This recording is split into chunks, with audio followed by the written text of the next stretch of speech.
We're a little bit different in that we have what we call a replacement GPA for Oh, our okay. prerequisites. Yeah. So every now and then someone's going to say, you know what, I didn't do so hot in organic chemistry. I got a C the first time I took it. If you take it again, we will use that as a replacement grade. We understand that there's no such thing as a perfect person.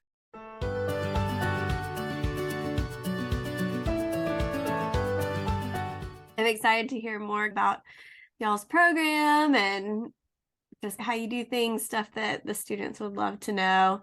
And I think it'll be really helpful for them. So we'll jump in. I'd love to hear more about you and how you became a PA and what your career has looked like so far. I have been a PA since 1996. I went to Northeastern University in Boston, but I'm originally a native Virginian.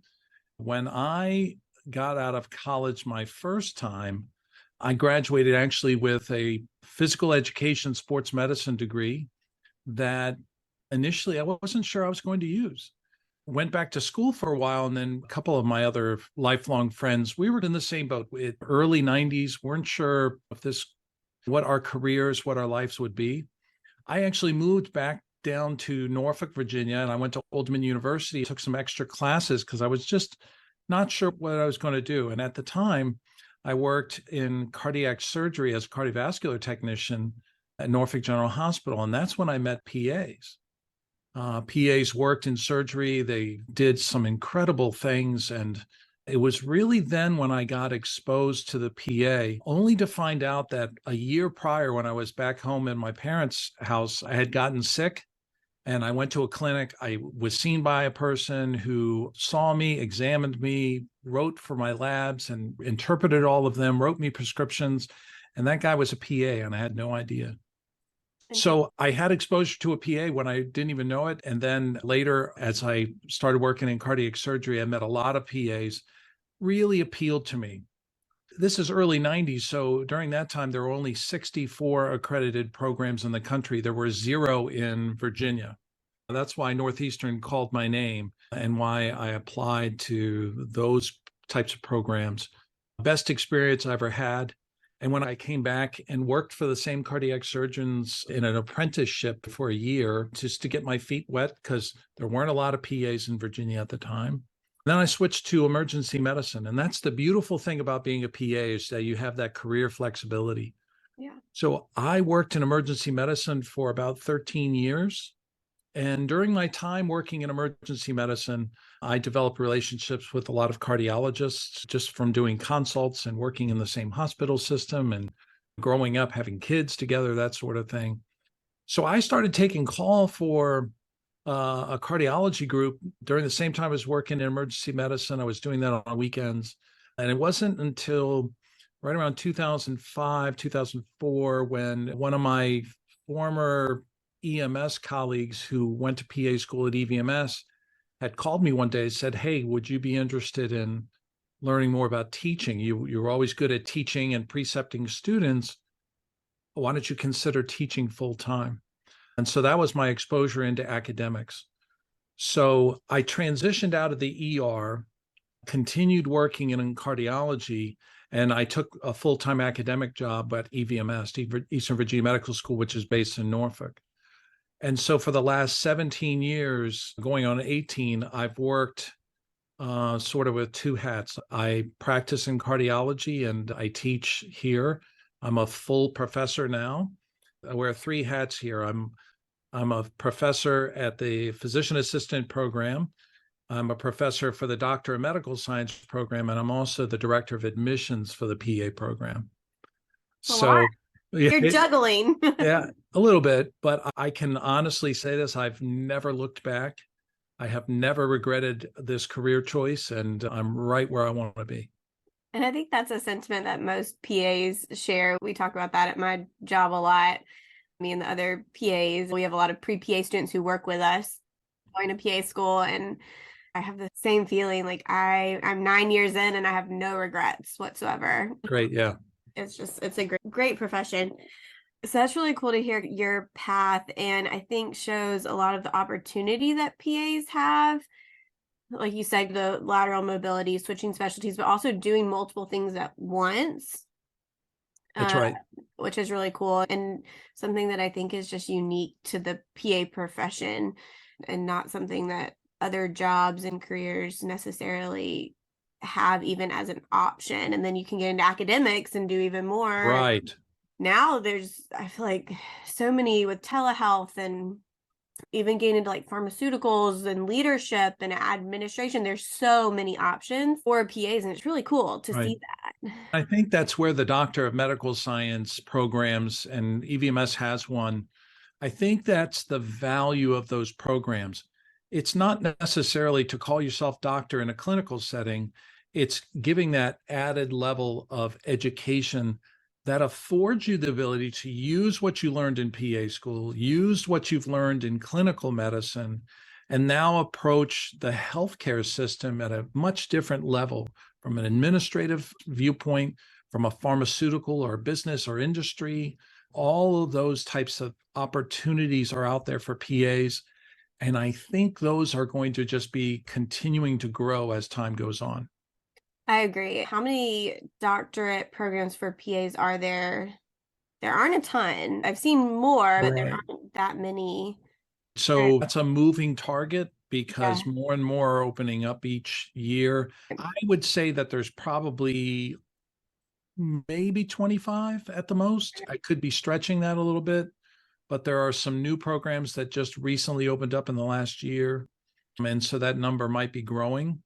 Interesting. Different levels of what the expectations are, of course, and there's different ways that they approach the curriculum. But I think for us at EVMS, we have a 2-year program. So our program's a little longer, but we do it in a very methodical way to where we really try to emphasize the idea of really preparing you to that next level of taking on an administrative position, leadership, and really making use of the education. Is it an in-person program or is it online? Our program is online. Okay. It's a 24-month didactic online course, and it's set up in 2 tracks right now. We have an advanced clinical track.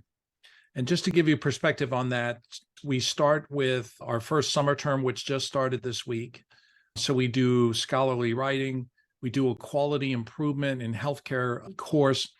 And that course, which I teach, we try to help bring it into the entire longitudinal part of the curriculum, because we really think that the quality improvement side of healthcare is where you're going to start seeing a lot of leadership opportunities, where PAs can really take a use of their past experience and really work with it. And then they get into courses like policy and politics of healthcare, research methods, program evaluation. We have a 3-semester capstone, which is a quality improvement project for most of them. We teach about financial management, leadership, and professionalism, and that's all for the advanced clinical track. We also recognize, though, and this is a real opportunity for the PA profession as a whole, there's been an explosion of PA programs, and because of the popularity of the profession, we actually don't have enough faculty to teach our PA students. So part of the other track is the education track. And this really prepares someone who wants to think about using their PA skills still, but they also want to be able to teach in the future. And so courses like scholarly writing again, diversity in higher education, sociocultural context of teaching and learning. So the idea behind teaching, educational scholarship methods, designing educational curriculum, the whole process of accreditation and leadership in the PA profession and in education. They do a capstone as well, 3 semesters, but then they also do learning assessment and evaluations as well as leadership and professionalism. That is also a 2-year, 24-month type of curriculum as well. Interesting. This is not good for me. I'm a lifelong, would love to go back to school. Told my husband, I need to go get my MBA. And he was like, just watch YouTube. No, don't, no.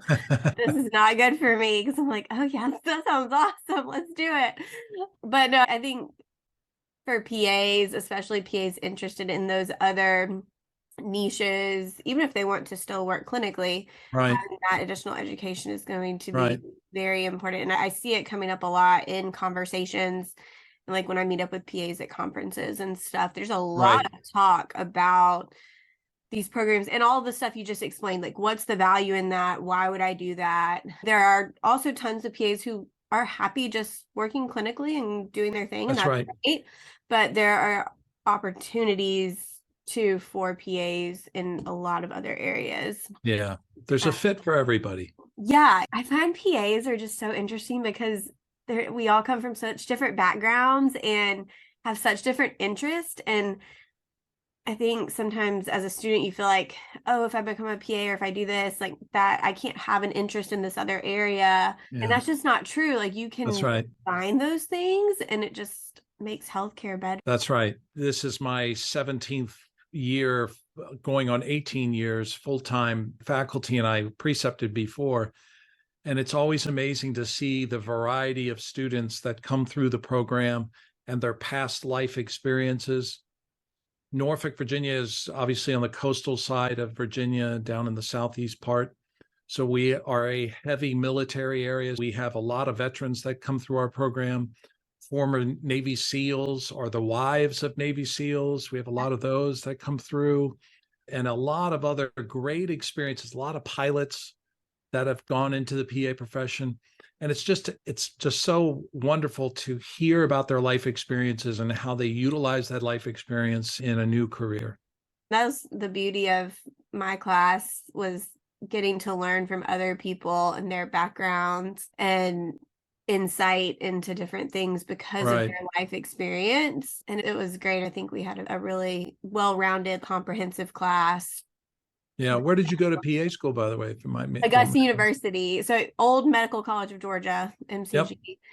Yep. So Good it for was you. a great experience. And that's what it's very impressive that you've been with the program so long. I feel like a lot of programs have a lot of turnover with faculty, just with people going to different programs and building programs and moving and going to different opportunities. So that must mean you really love it. And my colleague who asked me to consider coming here, he's right next door. So And there, yeah. 3 of his classmates teach here, No. and they graduated in 2001.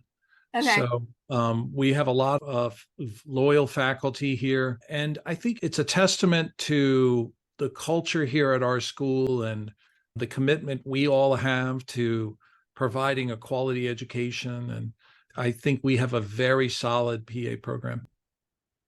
And that's one thing that I wanted to talk about. I say this on the podcast all the time, but when you start to look at program websites, it can all run together. I think it's sometimes hard for pre-PA students to maybe understand parts of what is listed. I know Right. I try to reiterate how important the standards are and how y'all are held to this very high standard of everything that the program has to do. And so that goes into curriculum. I've had students who come to me and say, I want to go to XYZ program because they teach ophthalmology, but this other program doesn't. And I'm like, what? Yes, they do. It's just not listed the way that you would expect it on their website. So what do the students just love about your program? What are the things that make people really excited about their time there? For the record, one of the unique things about the PA profession is that we are run by organizations of one.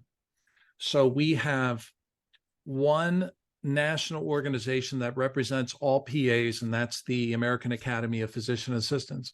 We have one national organization that represents all the physician assistant programs, the Physician Assistant Education Association. We have one certifying body that certifies every PA that practices in the Americas, the National Commission on Certification of PAs, NCCPA. And then we have one accrediting body, the Accreditation Review Commission for PAs, that accreditates every PA program. That's a really important quality standard because every program has to meet the minimum standard that is set forth within the profession. So we all have to meet the minimum standards. With that said, I think EVMS, Eastern Virginia Medical School, has a very unique setting in which we are able to provide a high quality of education. And let me try to explain on why I believe that. First of all, we're one of just a handful of schools that actually sits on a campus of a medical school. So we're part of a medical school. And what that affords us is things like resources that are available at a medical school, like an extensive library that the students have access to. We have a full dissection cadaver lab. Now, lately, because of COVID, cadavers, the donations for cadavers went way down nationally because of COVID. So organizations couldn't take cadavers for that reason. It's starting to go up, but we have a full cadaver dissection and prosection lab that our students use each year. It's not just looking at something, it's actually sinking your scalpel into it, dissecting down, and really understanding planes and structure and function with a hands-on approach. And I think that's incredibly valuable. We have probably one of the most progressive standardized patient programs in the country. Cool. We have over just below our floor in our building, we have a full simulation center of 32 exam rooms, all digitally recorded, digitally audio recorded. And we have about 100 standardized patients that are on the payroll that not only teach our students, they teach many other programs around the country, medical schools, nursing programs.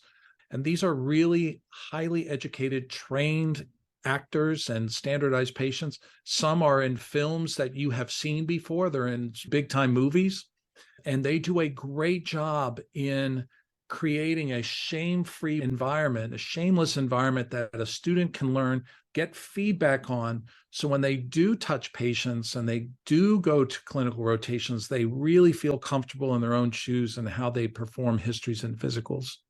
That's really cool. The other thing that we have that I think is really a nice, wonderful asset is that we have our own ultrasound lab. And some schools will expose the student to ultrasound in 1 or 2 classes.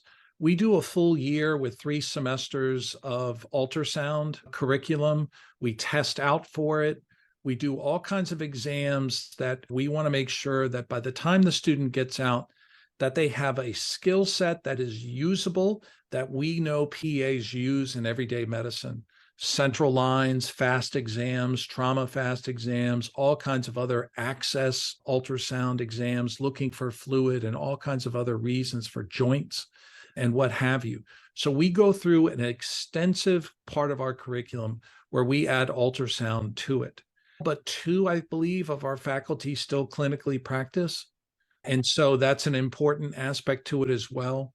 So we keep it very anecdotal from things that we've seen in clinic within the last week or so. And I think that keeps things fresh, and the students really appreciate the interaction that we have related to it. And so we have a lot of really nice resources available to us, not including the wonderful faculty we have here that we really try to nurture our students and really provide them with the best education possible. No, that's awesome. And that was a benefit, I think, of also going to a school that was attached to a medical school and Yes. had state funding. We similarly had a very nice simulation lab, a very nice fake OR suite, surgical suite in the PA program that they were able to get through a great full cadaver lab. And it was compared to some of the other programs that I had looked at, there was one in particular that was a private program that was more expensive and didn't have some of those resources. Sure. And we put our students, just when it comes to simulation and standardized patients, within the first 16 months of their didactic phase, they probably have at least at a minimum 40 different standardized patient encounters. That's So we use the facility a lot for many different things, and especially with hands-on things, doing procedures, suturing, central lines, chest tubes, all kinds of other procedures that we're also able to simulate. So we use it extensively. No, that's awesome. Thinking about all of the PA students you've seen over the years and also your involvement with admissions and being the director there, is there anything that you can pinpoint that you feel makes a student more successful in PA school, or that you look for that gives you a good indication that someone is going to do well in your program? Yeah, that's a great question. I would say that there's not just one thing that is the key to a successful PA student. There are a variety of factors that play into it. The person themselves, someone who has high integrity, who is professional, who has drive, grit, who really understands, hey, I'm not just looking for a career. This is the career that I want to do. And I have no doubt in my mind, I'm going to do whatever I need to do to make this happen. Those are the types of things that we look for in a student. When we're just looking at the application, you don't see that. Academic success obviously is always important. We need to have individuals that achieve very well on our prerequisites. We're a little bit different in that we have what we call a replacement GPA for Oh, our okay. prerequisites. Yeah. So every now and then someone's going to say, you know what, I didn't do so hot in organic chemistry. I got a C the first time I took it. If you take it again, we will use that as a replacement grade. We understand that there's no such thing as a perfect person. We use a replacement GPA for mostly prerequisites, and we give some latitude on that. And we do recognize that there are some individuals that are looking for a second, sometimes even a third career. And so healthcare experience to us is very important as well.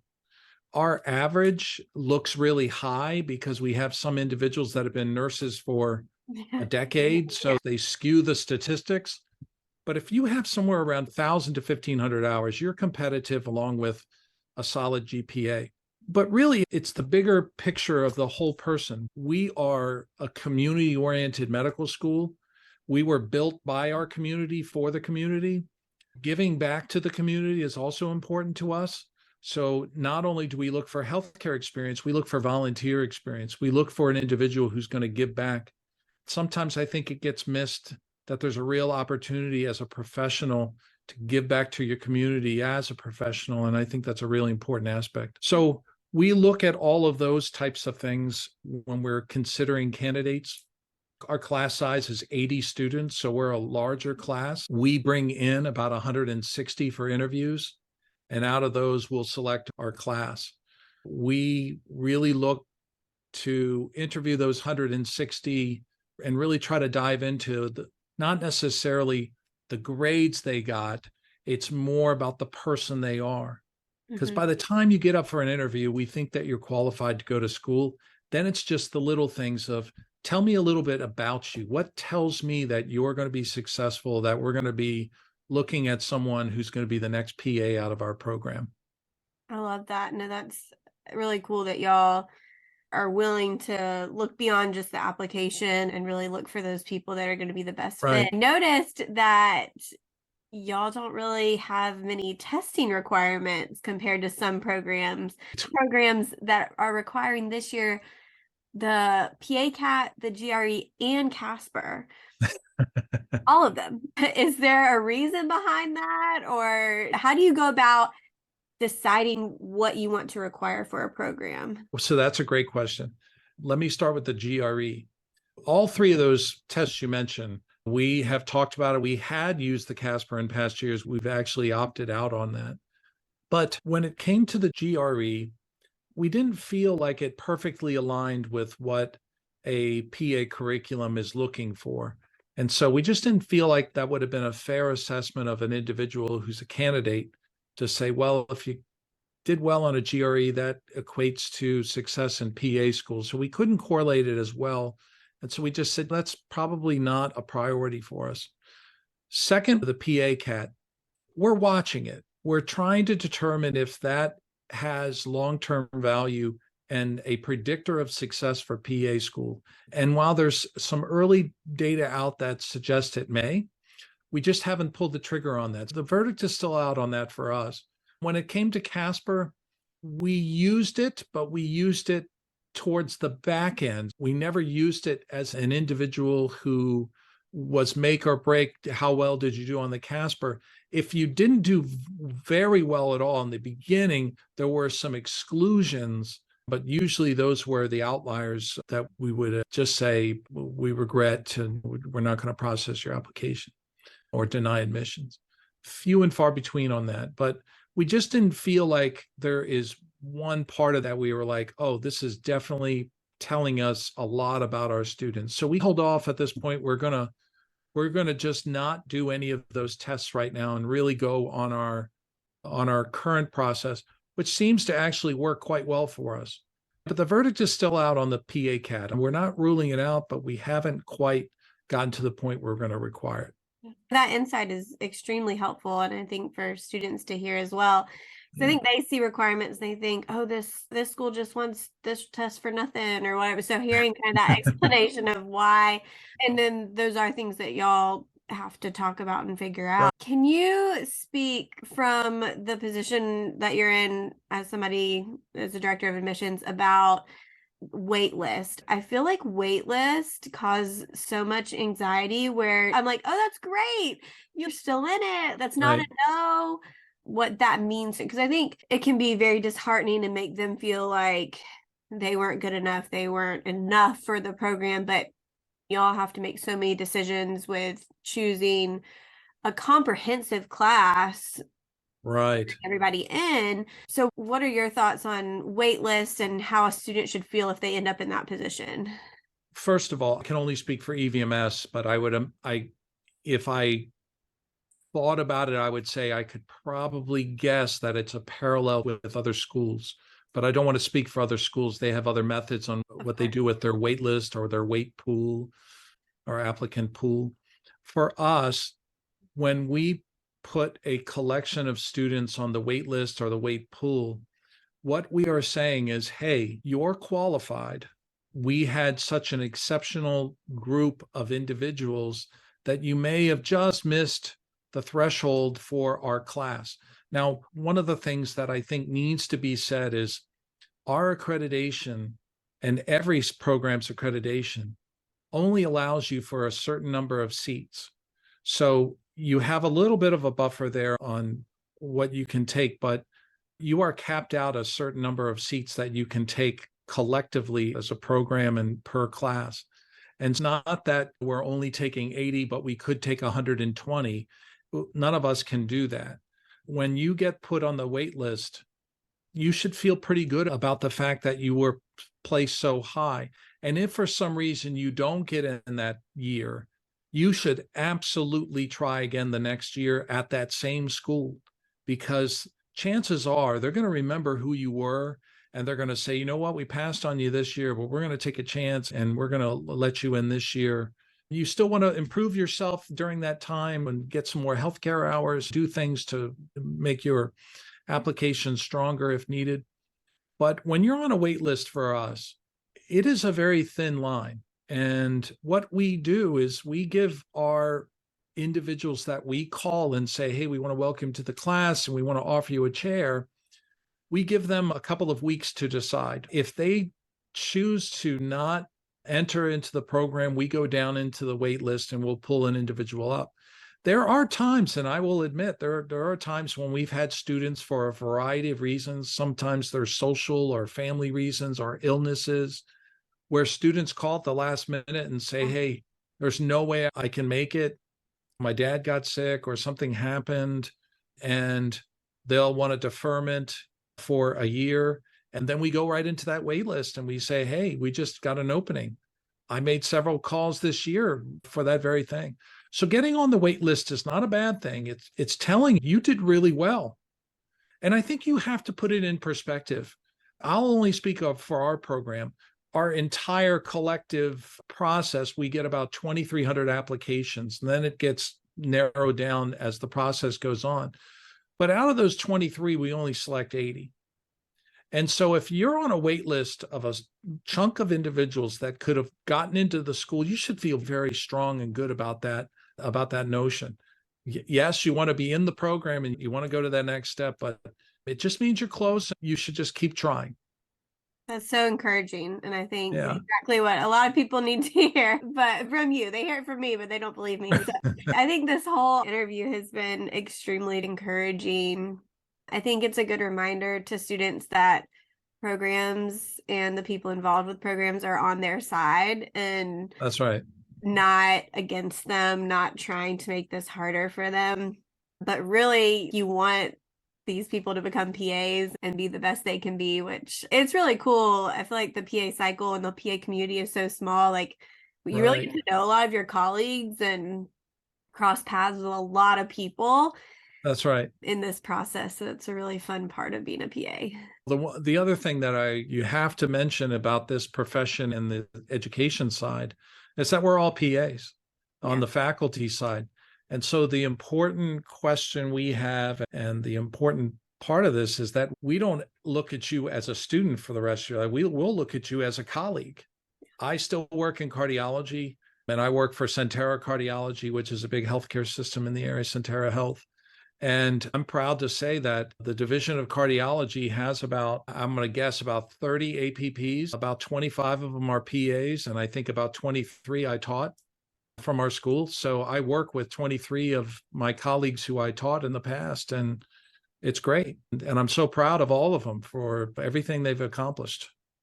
Yeah, and that's the cool part. And I'm in a smaller community, so I also Yeah, cross paths with a lot of faculty, and they refer patients to me. So that's right. Yeah, nice to have those connections. that's right. Yeah, I think Zoom's about to kick us off because I don't have a real one. But this was so great. Thank you so much. I've enjoyed this so much.